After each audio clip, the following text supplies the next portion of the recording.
We're live. Oh, we are live, baby. Woo! You're listening to the Podcast Detroit Network. Visit www.podcastdetroit.com for more information. I said, hey, welcome to the Man Cave Happy Hour. I said, hey, welcome to the Man Cave Happy Hour. We're gonna drink a fine whiskey and smoke a really fine cigar. Alrighty, it is time for happy hour. It is the Man Cave Happy Hour. Whiskey, cigars, spirits, stories that go along with it. I'm Jamie Flanagan. I am Matt Fox. And we are on the road. Round 3 this month. Fight! Oh my God. I'm running out of quarters, man. I'm running out of everything. We're doing a whole lot of podcasting. But we're out and about. Again, Yes. Out of the studios, out of our cages, out of the box. Yes. And where did you drag us today, Matthew? I dragged us out back. Actually, dragged us back to somewhere we had visited once before. Yes. And we had learned that in 2019, Motor City Gas Whiskey was the best micro distillery in the U.S. based on Yelp reviews. Am I right in that? The Yelp, top. yeah, In the Yelp, top. Yelp gave us put us in the top 10 whiskey bars. In the That's what it country. was. Yeah. Yeah, and then Travel and Leisure magazine that same year named us one of the top 20 distilleries in the country. See, Yeah. we visited you once before, and we had an absolute riot. You gave us a tour of your distillery, and it's in a brilliant place. Thank you. And you know what? It's during this, and I keep saying this COVIDian timeline that we're in right now. A lot of folks have had to pivot really quickly about how they go about, business. And you being back in the corporate world in your previous life, and then setting up Motor City Gas Whiskey, I wanted to come back and really just kind of say hi for one, Yeah. because what you do here is just extraordinary, Thank and you. how you do it is amazing. Yeah. And we wanted to learn what's going on with you as a follow-up. The only way this could be better is if there were people here. And I'm sure your bottom line agrees. Yeah, because we're kind of locked down, locked out. But we're open. You got a great patio going on. I love the patio you have happening, and you're open for carry out, cocktails to go, and all kinds of stuff. Yeah. So, thank you for coming back into the Man Cave with us, Rich. Yeah, thank you Mr. for Rich coming. Lockwood, owner, proprietor. Well, your wife is also a big part of this, too. She is. Yeah. She handles the business side of things. I run things here at the distillery. I'm the head distiller, so I make the whiskey with the help of the staff here, and we just find a way to make it work. Yeah. You always talk very highly of your staff because they're here themselves just as much as you are, just about. Absolutely. Because everyone's keeping an eye on what's going on and making sure it's fermenting properly, and and you said this before, grain to glass. And that has stuck with me for a very long time. Yep. So that's another thing that I truly appreciate what you do here, because it's all done on site. Yeah, that was very important to us from day one.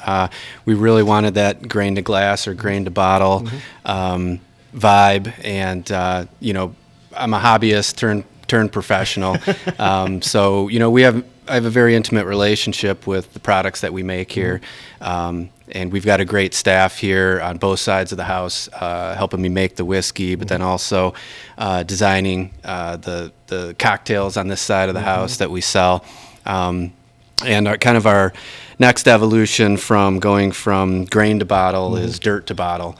So we've recently acquired a piece of farmland out in Ann Arbor that we're calling Motor City Gas Farms. Oh, fantastic. And that's where we are in the process of starting to grow all non-GMO organic grains that we'll use here to process into whiskey. So That's amazing. our first crop out there is going to be a heirloom rye called Danko rye, which originated over in Poland. Oh, And so we're gonna bring back some of those heritage style grains and use them in some traditional whiskeys, but then also some new age exotic whiskeys as well. That's fantastic. Congratulations on the expansion. Thank you. Honestly, that's a big step for any distillery. that was the thing when we were here. You were kind of full to the brim with barrels. It's not a massive place. It's a gorgeous place, and then real estate in downtown Royal Oak. Yep.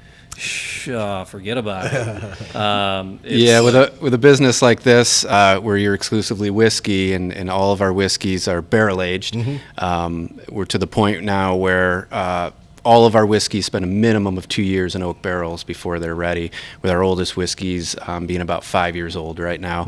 But that inventory of barrels just keeps growing and growing, and your footprint grows and grows. So eventually you got to find somewhere else to put them. So that's another purpose for the farm as well.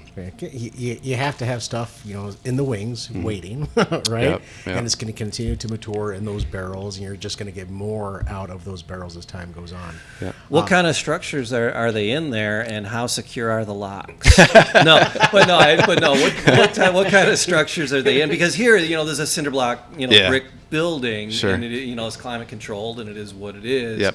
right? But you get the things down south in Kentucky and Tennessee, and you got those rick houses that are open to the elements. So Yep. what kind of, and that really changes the taste of things. So Absolutely. What do you got going on down on the farm? So it's a very simple barn. I want as much exposure to Mother Nature as possible. So we're not going to temperature control anything. We want lots of ventilation going through that barn because the barrels breathe like we do, and they take on a lot of the terroir of their environment. So, in your structure, you're right, means a lot. I mean, a cinder block rickhouse can impart mineralities to the whiskey, whereas something built out of wood or metal or something else, all of them kind of create different nuances on the whiskeys aging in the barrels. But we're really excited about getting our barrels out into nature and letting. So this could really change the profile of some of your distillates. Sure, right? absolutely.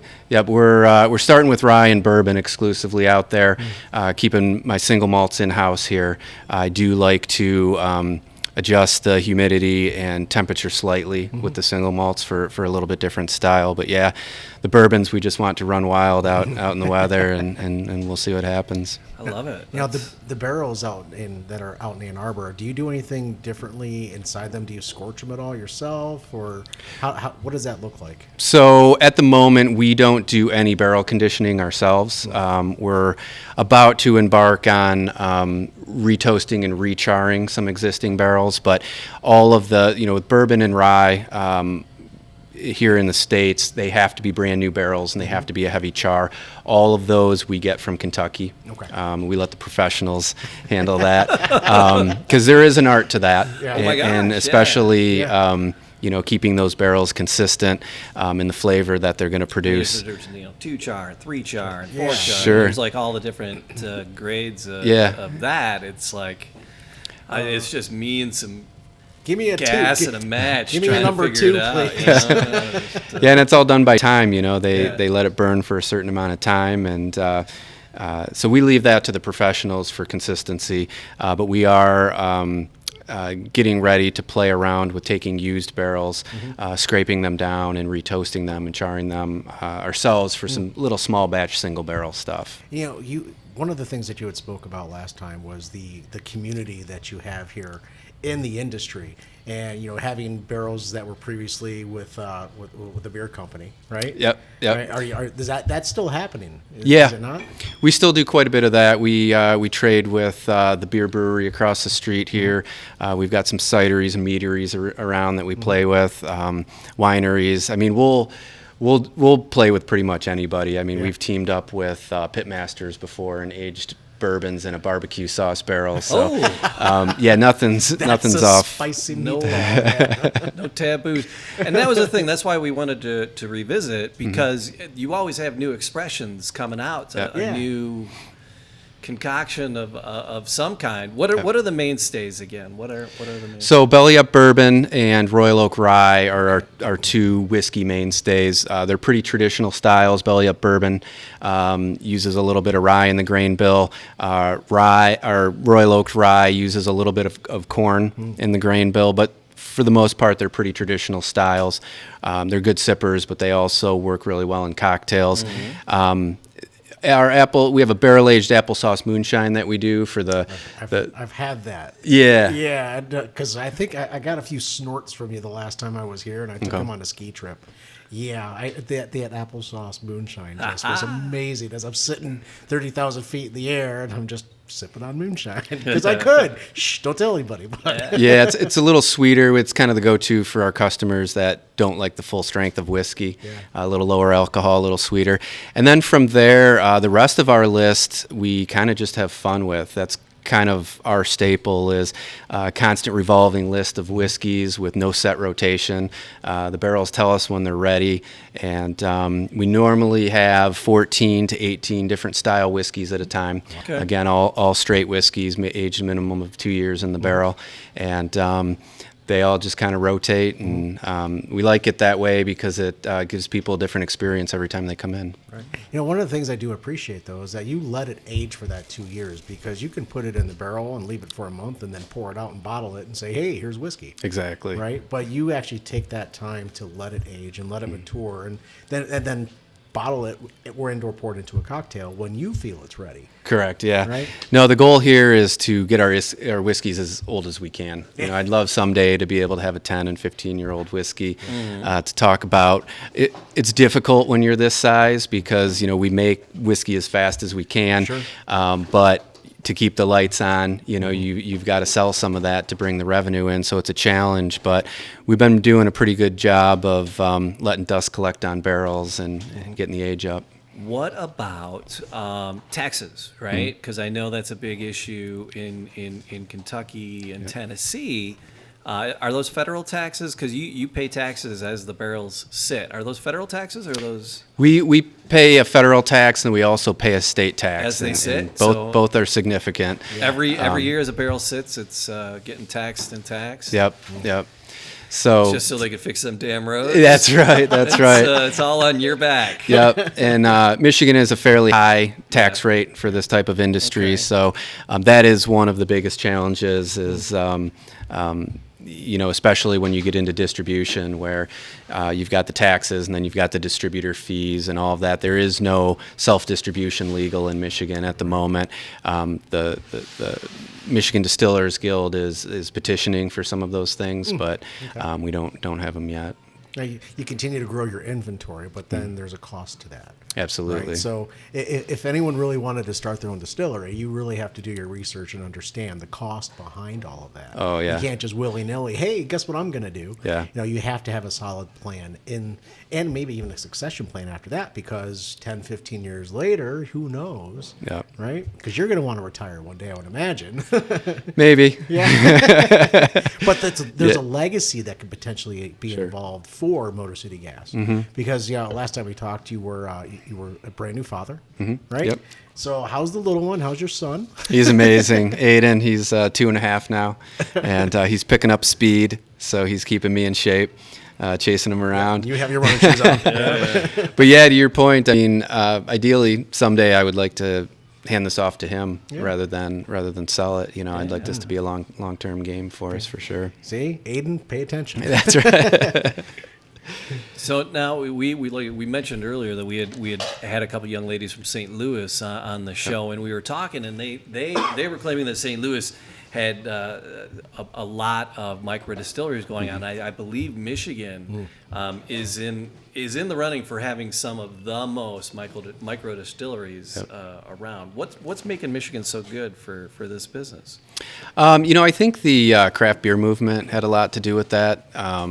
Not only with helping to, the craft beer is a few years ahead of craft distilling and getting legislation eased up, but they kind of helped that along. And then I think it also helped with consumer tastes, because we're kind of in the same boat where,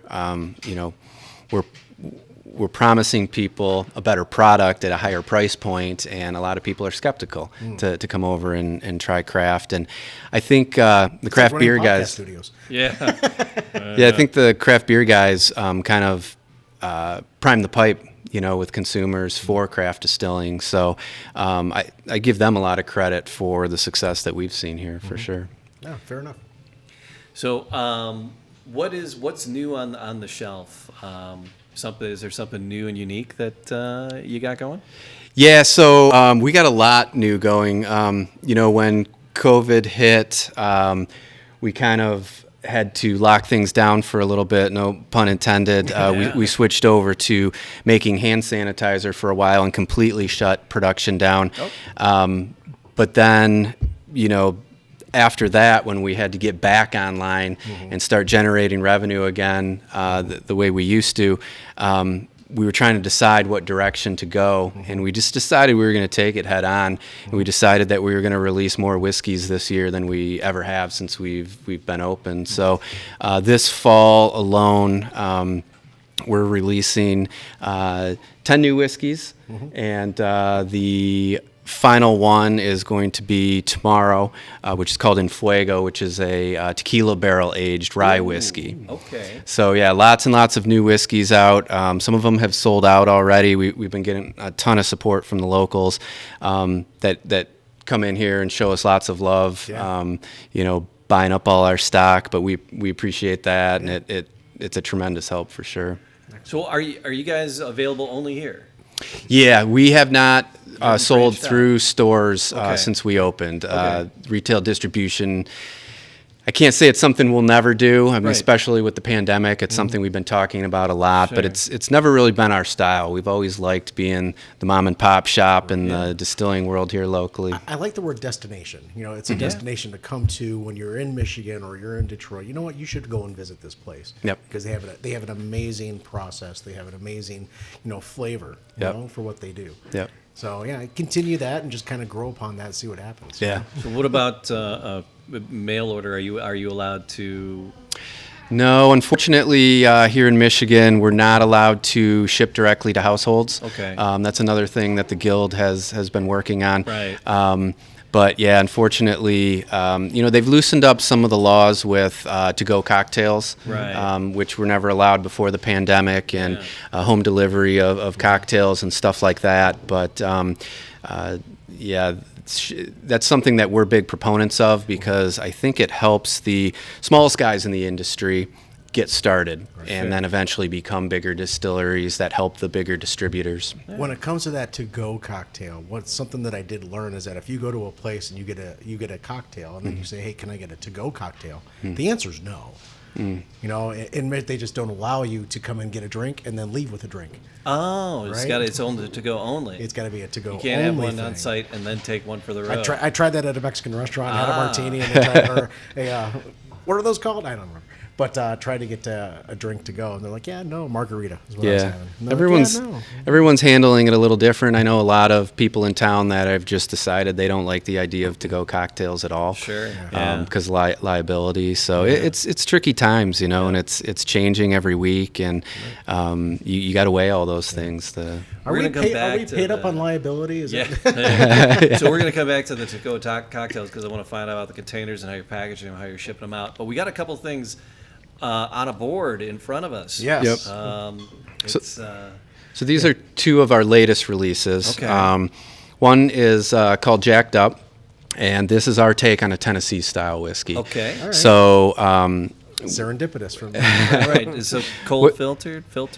Charcoal filtered? it's charcoal filtered. So that's what's unique to Tennessee whiskey. Tennessee whiskey technically has to be made in Tennessee, so this is a Tennessee style.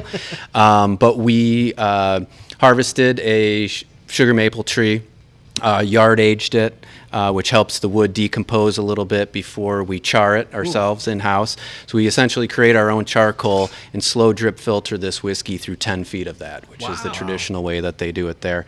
It's not activated carbon, so it's not stripping out the flavors, but it's imparting a little bit of sweetness, a little bit of a different wood character than you get from the barrel, and I find it mellows it a little bit too. Jacked up. That's Jacked Up. I wonder why it's called So Jacked Up.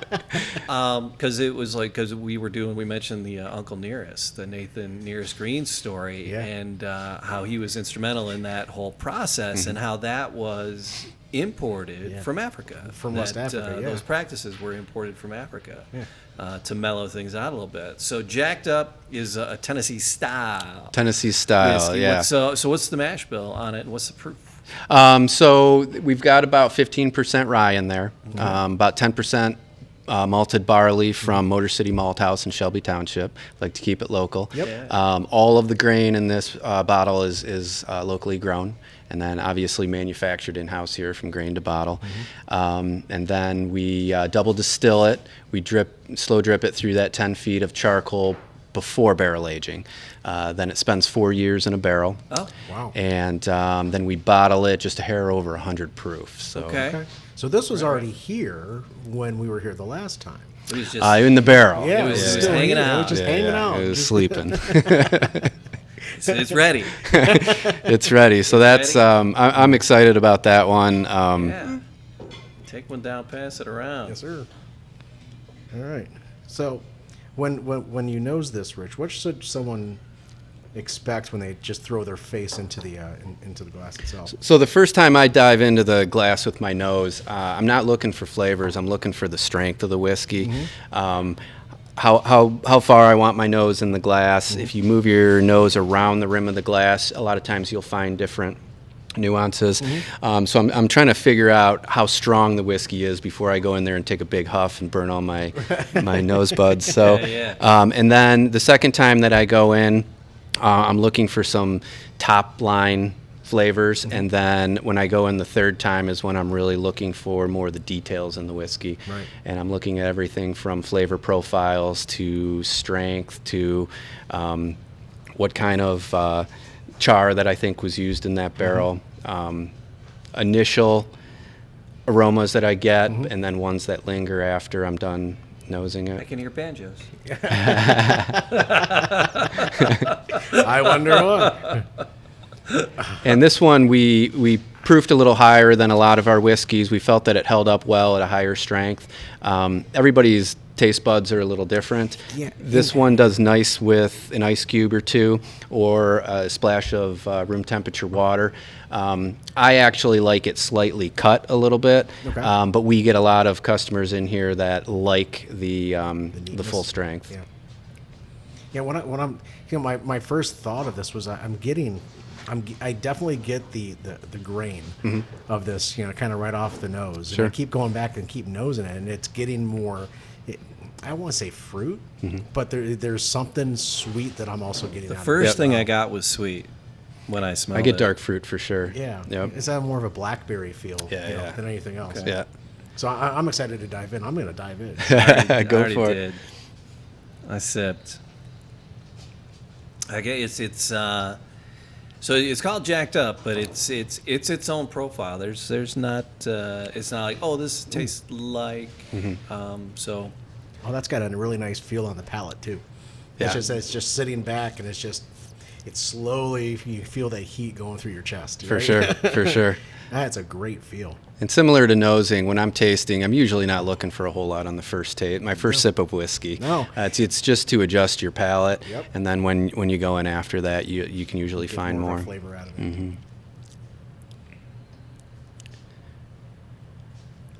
Let it sit on your tongue for a quick second. For sure. before- On that second taste. Man, I'm not struggling, but I'm just because I got that nice burn. What's the proof on this? You said it was just over 100. 100.5. 100.5. Okay. Yep. But you can tell on that it's not overwhelming in any way, shape, or form. It's my teeth are still there, right? Because some things you'll taste, and the next thing you know, you can't feel the back of your head. Absolutely. Right, but I wouldn't this- have said, just if you hadn't told me what the proof was, I wouldn't have said it was up that high. Well, it's hanging out now. Yeah. It's warm now. Yeah, It's hanging it's out. just that nice warm But feeling. so it's not a like you said, it's not kicking you in the teeth. Yeah. No, the warm is hanging out now. Yeah, it's just lingering. It's coating as Mm-hmm. it's coating your throat and everything. It hangs. Yep. It's just a wonderful feeling. Yeah. Yeah, it drinks a little easier to me than 100 proof. The charcoal filtering probably has a little bit to do with that. But yeah, I get more front of the mouth burn than I do back of the palate. But there's just a warm that's sitting mid-tongue afterwards and just staying there for me. Yeah. Which I like. The burn to me on this one, it evolves a lot in my mouth, and Yeah. that's one of the things I really like about this whiskey. The spice that I'm getting out of it, I'm starting to feel more apple. Yeah, the yeah. spice a little bit, which is kind of strange. But it's just that the spice is right on point. Yeah. For 100 proof, you wouldn't think you would think it's more Yeah. than 100.5. Sure. Right. Sure. But that spice is there. Yeah, and it's only 15% rye, which is where the most of the spice comes from. So it's surprisingly spicy for that amount of rye in it. Yeah. It's really nice. Jacked up. Jacked up. Jacked up. So, you had one barrel of this, or how many barrels of this did you do? That's a single barrel, and then we've got another barrel aging right now. Okay. And so I plan to typically when you drain a barrel, what's about how many bottles you get out of it, generally speaking? It changes. Yeah, it does. A lot depends on the proof that you bottle it at, fair play, because when you cut it down, you're going to get more volume out of it. A lot depends on how long you age it, because you're losing to evaporation Angel every year. share, Yeah, but 250 to 300 is typically where you're going to end up with if you're going with all fifths. So how many did you get out of this barrel? Ooh, I don't even remember what we got on that one. I actually think that this was a barrel that leaked a little bit on us. Oh, okay. Which happens on occasion. Sure. And so I don't think we got a full barrel out of this one. But I don't remember the exact bottle count offhand. Slap-on seal stuff. Which like is the another infomercials. which is another stress about aging barrels off site is I'm used to being able to monitor everything Hey here. kids, how we doing today? Yeah. Absolutely. You want to have control. Yeah. And it's always your favorite barrels that leak on you. That's just Murphy's Law. Sure. Yeah. I hate Murphy. I really do. Oh man! So you said you have another barrel of this resting. Is it going to rest for another year, or what are your thoughts about the next version of Jacked Up? So the barrel tells us when it's ready. Okay. We go through and we taste the barrels most of them on a regular basis, and we try to make our decisions strictly on when we think that whiskey has peaked. Whiskeys will generally get better with time, but they go through peaks and valleys during that. Yeah. And part of the game is trying to pick that barrel when it's peaking. Like I said, there's some instances where you have to pull stuff a little sooner than you'd like to generate a little bit of cash flow. But we usually try to let the barrel tell us when that barrel's, and that's why, when I say our whiskey list has no set rotation, is because we don't know what's coming next. Sure. We're tasting all the time, but we're just kind of waiting for one to tell us it's ready. Hey, I'm done. Yep. Well, I approve of the Jacked Up. That's I like that one. Yes. Thank you. That was really nice. So you said you had another one out here as well. Yes. So the next one is Impeached. So I'm hitting you guys with another overproofed whiskey. Okay. So Well, go big or go home. All right, here we are. so Easy on the man cave, it happens. this one's a step up proof wise. This is a cask proof whiskey, 110 proof. Oh, This is a rye whiskey, a high rye. okay. So a lot of spice. What's interesting about this one is that we aged it with peaches dropped right into the barrel. Okay. So the peaches aged with the whiskey. You did that with the pear at one point. We've got a pear one going like that. We've got a few fruit experiments going. Yeah. And it's interesting because aged fruit delivers a little bit different quality than fresh fruit does. It's not bright and vibrant. It's kind of like an aged whiskey where you get more of those antique-ish type qualities out of it. All right, so minimum 2 years. How long has this guy been hanging out? This one's been in the barrel for a little over 4 years. Okay, another And like I said, 110 proof, so it's a strong one. Wow. We didn't load the barrel up with peaches so that it would be a peach infusion. It's a very background note. Okay. That I a lot thought of it was people more have to look election for. based than anything else. No, we don't like to get political here. So it's impeached because you have that Peaches in the barrel. peaches in the barrel. Yep. Okay. Is it a little lighter? I know there's not a ton on the glass, but is it generally a little... I can't tell if it's our spotlight shooting through the glass or if it's... I'm looking at the legs, and it's just coating the glass in such a lot of nice oils way. in there, Yeah. And it just hangs on to the side of the glass. And the in such smell, I'm just, it's. I wouldn't call it fruity yet on my first sniff, but it's different. It's almost. I would have actually, if you hadn't said it was impeached, and you didn't, I would have put a floral on it before I put a fruit on it. The nose doesn't remind me of a rye whiskey at all.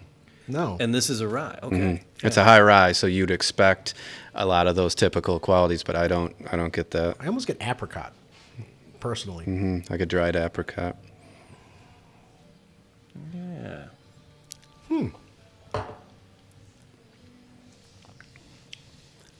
But that flower becomes a fruit, like a soft fruit. Yeah. Yeah.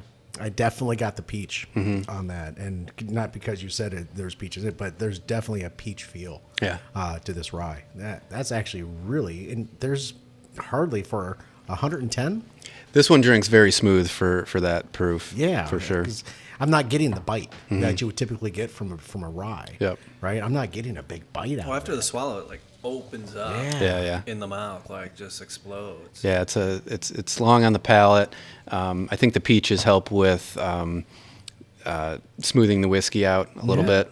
That wasn't the intent of putting them in the barrel, but I think they definitely help. It's a happy accident, isn't it? Yes, it is. Is that what that's what Bob Ross calls it? By happy accidents. All right. There's a fluffy little cloud of Oh my God. flavor in my mouth. It's no, seriously, with the sip was sitting there, and it wasn't doing too much, and then when I swallowed, it just like a mushroom cloud, just Right. covered, and the flavors all just went nuts.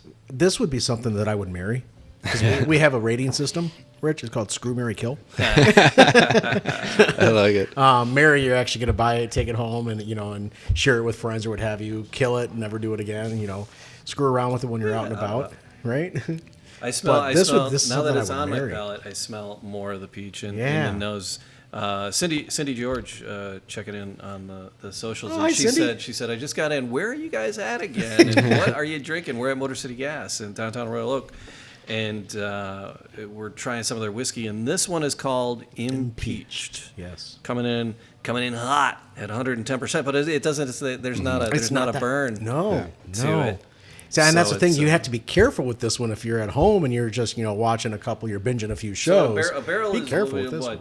55 gallons or something? 53 is a standard 53 size, gallons. yeah. And how many peaches roughly did you put in? There was about 10, 30, 100? it was about 2 bushels. All right, it's probably 60. That's tasty. Oh, I got to do math now. I can't remember how many pounds that equates to, but it was. I remember 2 bushels of peaches. It was a long time All ago. right, so 2 bushels.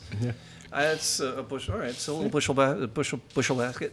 All right, bushel basket. There's the whiskey word. kicking in already there, It is. Jamie? Sure, it is. That's the 110 proof talking. Yeah, right.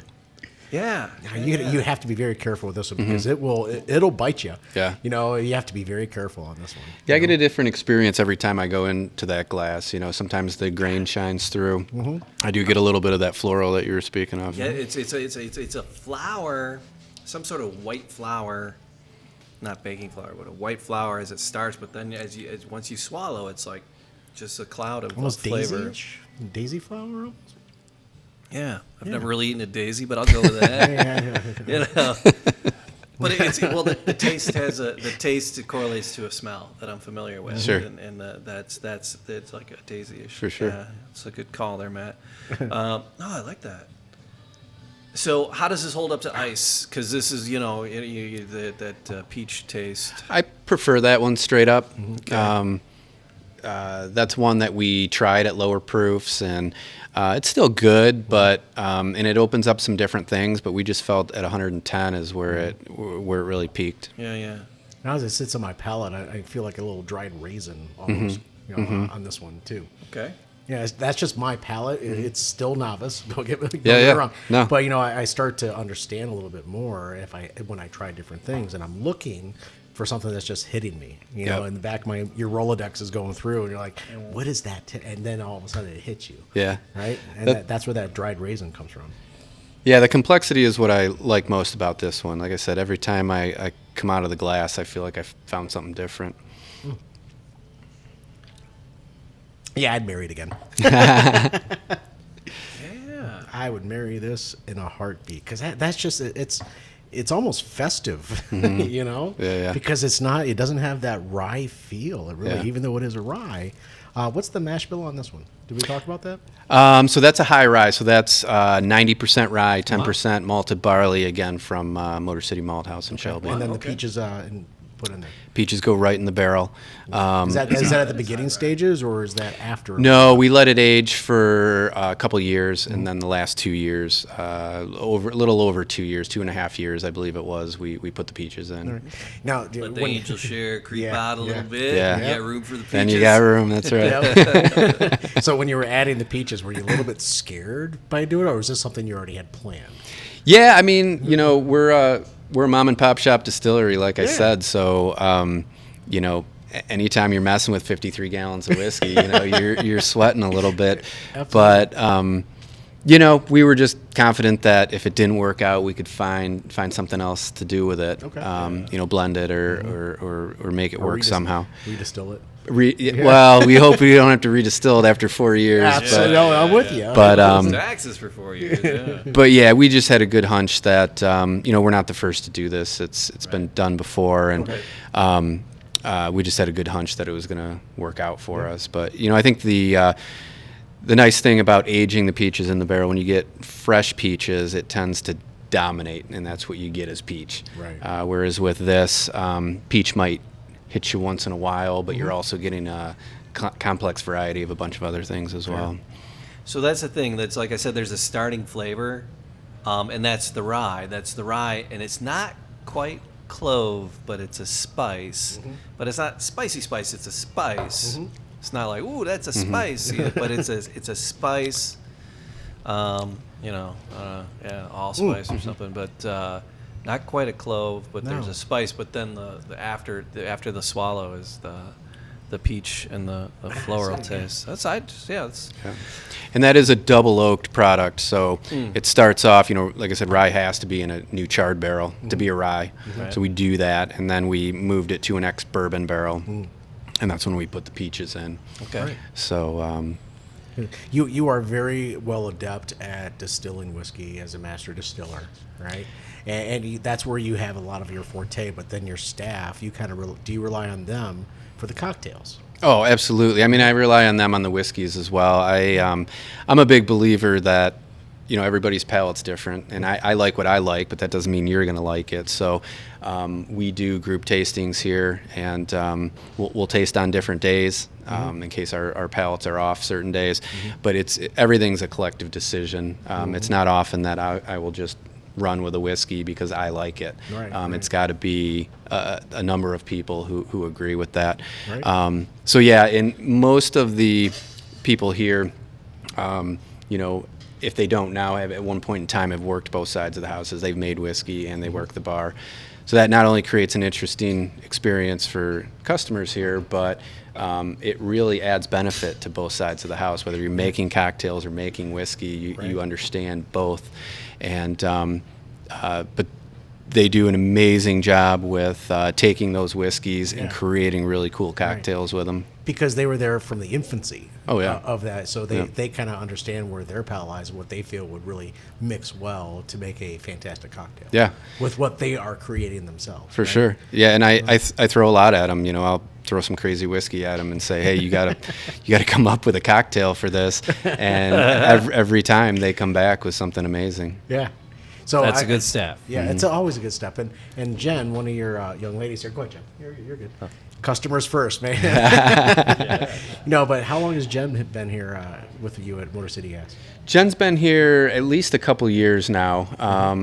Eric, that you met last time, he's been here the longest. He's been here almost since day one. He's not here? He's not. We have to give him a night off once in a while. He's sleeping on the cot in the back. That's right. But yeah, we're a family here, and we've have the luxury of having people who have stuck around for a very long time, and that helps a lot. That helps a lot. That speaks volumes to you as a business owner. Keeping your employees engaged, with what you're doing and allowing them to have that ability to just create themselves and then say, hey, not only did I create this, I also made this out of it too. Yeah.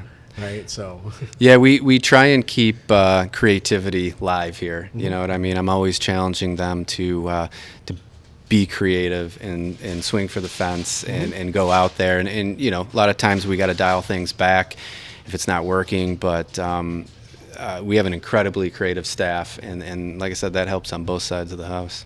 Now, is that something you look for in anyone that walks in the door and say, hey, I'm looking to be a part of the team? So what does that look like? What is that you're looking for in an individual that wants to get involved? The thing I've found is that it's very, very hard to, from a 1 hour, 20-minute interview, know who you're dealing with. It just takes some time working with people and melding and figuring out if it's going to work or not. I've been incredibly fortunate where almost everyone who has come through here has ended up being a great fit, and that has done a ton to keep Motor City Gas moving along. It speaks volumes about your integrity at the same time. So thank you. Yeah. For what you do. No, thank you. We try and keep it family-like here and keep it loose and fun and creative, and I think that helps and shines through in the products that we serve. I would have to agree. Yeah.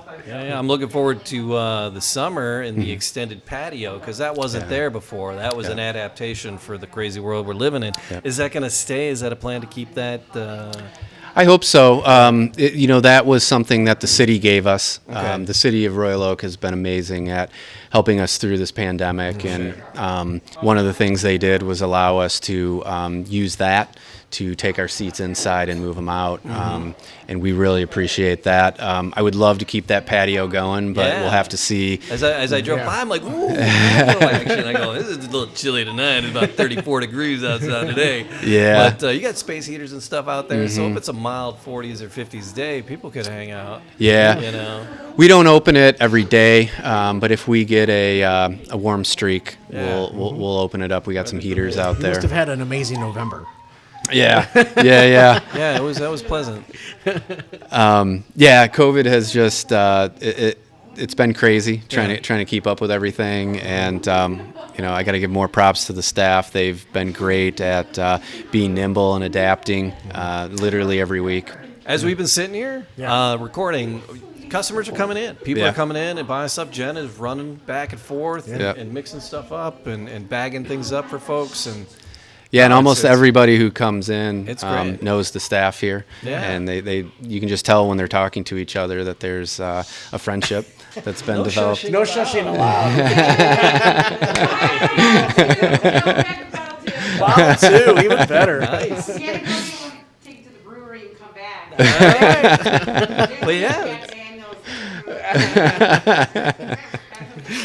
So there's a couple little sample packs here. Is this something special around holiday time, or are these what are these little sample packs? We call those our snort packs. All right, so they're whiskey snorts. Because you had a couple. As you mentioned earlier, you took a couple skiing with you. You had the moonshine. So what are the little snort packs? Yeah, so we've got little 6-packs, and we usually pull them out during the holidays and then around Father's Day. Okay. And they sell like crazy. It's just 6 different style whiskeys that we make, and we have fun with it. Sometimes we'll do throwbacks where they're all whiskeys that we don't have anymore that we made in the past. We have some of those, and then we also have a holiday pack, and they sell as fast as we can make them. People love them. I just saw it there. I was like, "Ooh, look at that!" I'm a sucker for I walked in tonight. I'm like, snorts. So that looks like a ton of fun. And we talked about that the last time, the bottling and the packaging. We love your bottles and the logo, and the logo had a fantastic story attached to it. Yep. And the sign and everything. It's quite the destination. If you're in Metro Detroit, if you find yourself in Michigan, this is definitely worth a visit, even if it's only carry out. You can get yourself a little snorts, and those are airport safe. You can take them on a plane. I've tried it. Yeah, I have too. Perfect. There you go. I took a big bag, Ziploc bag of them, and the TSA looked at me and saw that it was gas and just let me keep going. So for sure. It is flammable, sir. Take your shoes off, but you can take the right. gas. Yeah, you can take the snort. All right, but so as we were saying, people were coming and going, grabbing cocktails, grabbing bottles. Jennifer is doing an amazing job and entertaining everybody as they pass through. You are doing carryout, right? The state is allowing cocktails to go. Yep. How are you packaging those and getting them out? Or do you do like a big batch and have them ready, or are you doing them, as they call them? Yeah. Excuse me, made to order. Yeah. So we're doing a few different things. We've got cocktail kits, Okay. which are kind of do-it-yourself. So with the kits, you get a fifth of whiskey, and you get all the mixing ingredients, everything except the barware and glassware, but you can also purchase that here. Okay. And that's something that you take home, and in a couple easy steps, you make your own cocktails. Then we're also doing bottled cocktails, which are premixed cocktails put in bottles for lazy people like me, so you can just pour it over ice. That's it, man. so I look for those. I look for those. And then additionally, we also do individual cocktails to go. So Jen will make you up a Manhattan or Old Fashioned. We put it in a small cup and seal it up, and so you can just buy a one-off cocktail to go and take that home as well. Now, as Royal Oak, do they allow folks to kind of walk down the street with, We do not have social districts Okay. yet. I've heard some discussion about them, potentially creating some, but Yeah. at this point we don't. You gotta wait till you get home. Okay, Right, fair right. enough. Darn it. Theoretically, would you? So So what are some of the cocktails? Because you said there was one that you're just gonna launch, and we're gonna get a little preview of it here. Yeah. So once Jen comes back, I'll, Yeah, she comes. She's grabbing they're some ready ice for their cocktails. They're getting thirsty. They made short work of that 100 proof whiskey. So yeah, we've got a whole menu of both cocktail kits and bottled cocktails, and kind of like our whiskeys, they're constantly rotating to keep things fresh. Okay. And we've got some new bottled cocktails coming out that we're really excited about. The one that you're going to try here in a minute is, so over the summer we had our slushy machine going, and we did a bourbon creamsicle slushy, and it's probably the best-selling cocktail that we've ever done. So we decided to this is not a slushy, but we've decided to evolve that into a bottled cocktail that you just pour over ice. Okay. So we're really excited about this one. We're also doing a bourbon eggnog, all scratch made for the holidays. We're working on a bourbon and peanut butter bottled cocktail. Okay. That might be my favorite. They've got a strawberry shrub that we have done before. They've tweaked it, and it's absolutely amazing.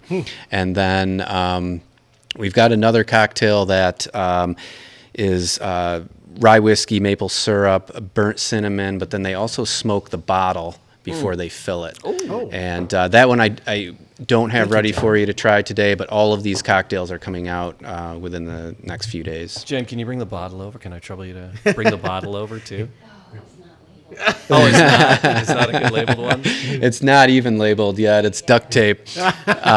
These are Cool. That's cool. No. That's cool. That's cool. these were just in. This. So we are getting the. You are getting R&D right now, Yeah. but Oh my God, that is a sexy looking drink though. so we plan to So start. you did the lemon for us and gave it Is the that twist. is that orange peel? Orange oh, peel? orange? Okay, All yeah. right. Sorry, the light's too bright. Oh wow, yeah. Oh yeah, that's definitely orange. All right. Cheers. Thank you. Cheers, Rich. Thank you. So All it's right. got, So what's in here again? so that one is bourbon and cream, and then our secret orange sickle flavoring. Oh my God. But it's all fresh ingredients. Oh dude. Oh my God. I haven't Isn't that smelled it yet, but I'm still Isn't that smelling great? on it. Yeah.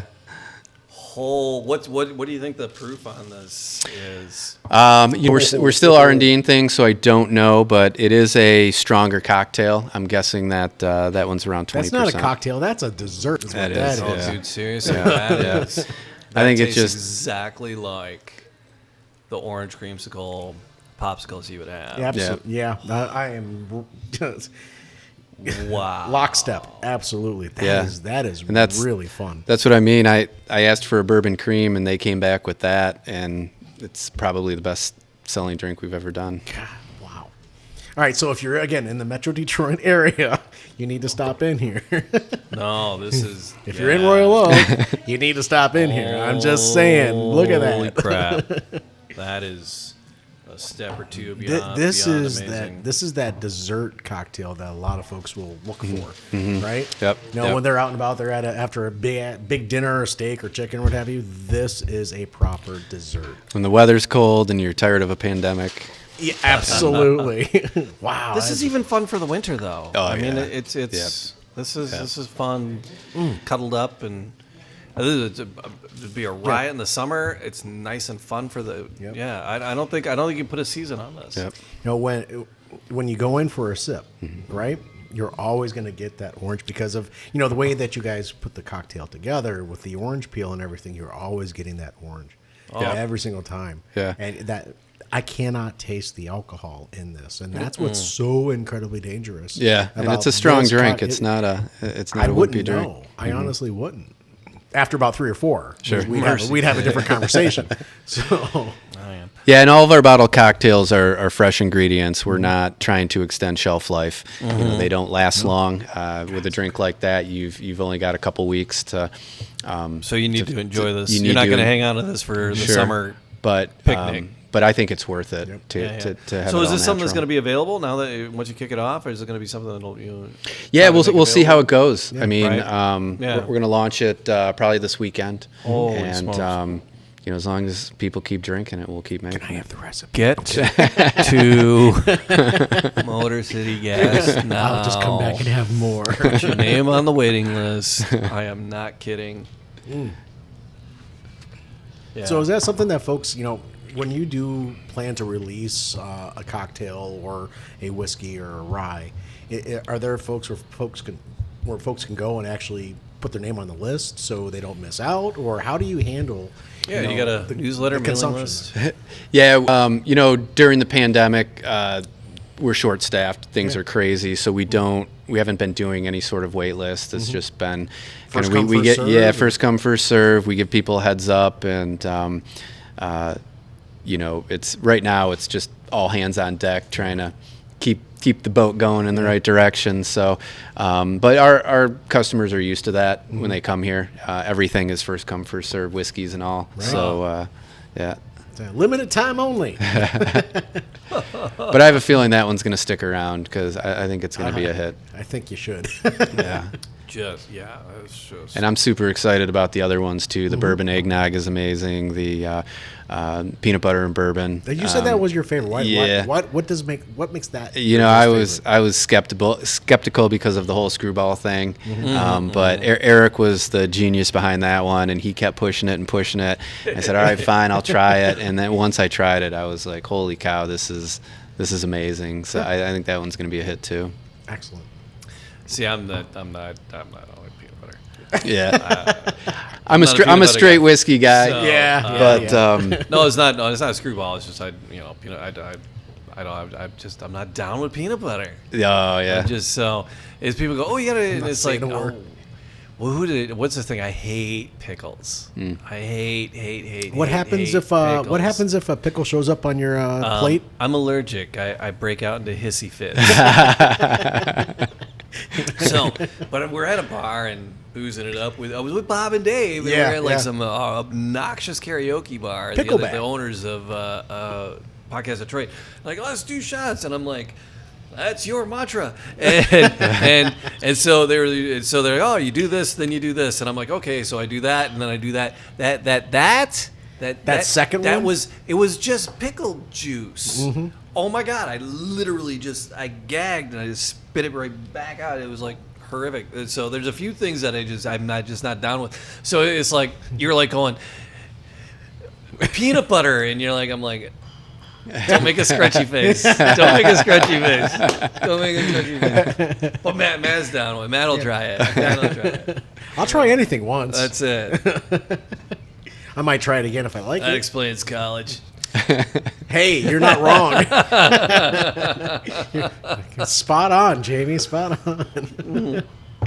Excellent. So, All right. Rich, I cannot appreciate the time you've afforded us. I know Thank you. you're incredibly busy. I appreciate you guys coming out. But we just really, really enjoy what you do here. Oh, thank and you. how you do it and the way you go about it and just your knowledge. Thank So you. thank you for sharing with us tonight. Yeah, people, thank you, guys. It's a jewel. It's a jewel in the city. I mean, not just Royal Oak, but it's the Metro Detroit area. It's something people should do. You got to go to the cider mill. You gotta go to the zoo. You gotta go to Motor City Gas Whiskey. Motor City Gas. You gotta make it a stop for sure. Absolutely. Yeah, and hopefully we'll be all back open for service here soon.